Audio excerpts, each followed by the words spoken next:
Chittagong city কর্পোরেশনের কর্মীরা নিয়মিত নালা নর্দমা ও ময়লা আবর্জনা পরিষ্কার করলেও তাদের ব্যক্তিগত নিরাপত্তা সরঞ্জাম ব্যবহার করতে দেখা যায় না। ৬ নং পূর্ব ১৬০০ ওয়ার্ড এলাকায় দেখা গেছে কোনো ধরনের সুরক্ষা ব্যবস্থা ছাড়াই কর্মীরা ঝুঁকিপূর্ণ পরিবেশে কাজ করছেন। আগে মানে সমাজে দিত, এখন দেয় নাই। তো কে দায়িত্ব নিব না? আপনি কাজ করার সময় কোনো সময় হাত বা পা কেটে গেছে কখনো? হ্যাঁ, হাড়ি গিয়ে এরকম দায়িত্ব ওই আর ওষুধ দেওয়া খাই নিজের পয়সা দিয়ে। এই বিষয়ে দায়িত্বশীল জাকির নামের একজনকে জিজ্ঞেস করা হলে তিনি সাংবাদিক দেখে হতভম্ব হয়ে পড়েন। মাছ করি তোমাদের মাছ করি আমরা দিই আমরা জাকের ওই আমার ডেনে কাজ করে দিই আমরা যে এটা তো আল্লাহর ব্যাপার। এগুলো বাইরের ওইদিকে আবার ওইদিকে লাইন আছে। হ্যাঁ আপনি আমাদেরকে হেল্প করছে কেন একজন লোক যেন শক্ত এগুলো স্ল্যাব হেল্প দিচ্ছে আমাদের। অন্যদিকে নালা সংস্কার কাজ সিটি কর্পোরেশনের নিজস্ব কর্মীদের দিয়ে না করিয়ে বাইরের লোক দিয়ে করানো হচ্ছে। সাধারণের মতে নিজস্ব জনবল দিয়ে কাজ করালে মান ভালো থাকতো এবং জবাবদিহিতা নিশ্চিত হতো।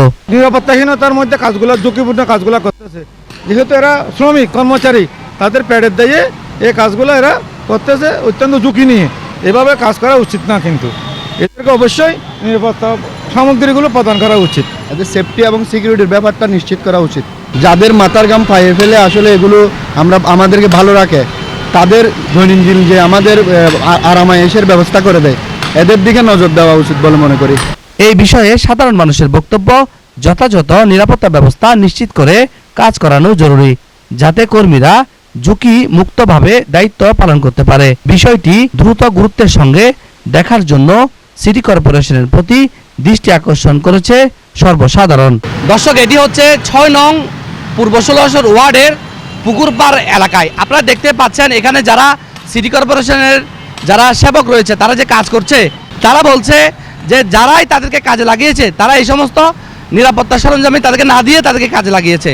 তো আমরা এই বিষয়ে চট্টগ্রাম সিটি কর্পোরেশনের মেয়রের দৃষ্টি আকর্ষণ করছি, যাতে ভবিষ্যতে এই সমস্ত কাজ করার সময়, ঝুঁকিপূর্ণ কাজ করার সময় যাতে নিরাপত্তা ব্যবস্থা জোরদার করা হয় এবং তাদেরকে প্রয়োজনীয় সরঞ্জামাদি প্রদান করে কাজে লাগানো হয়।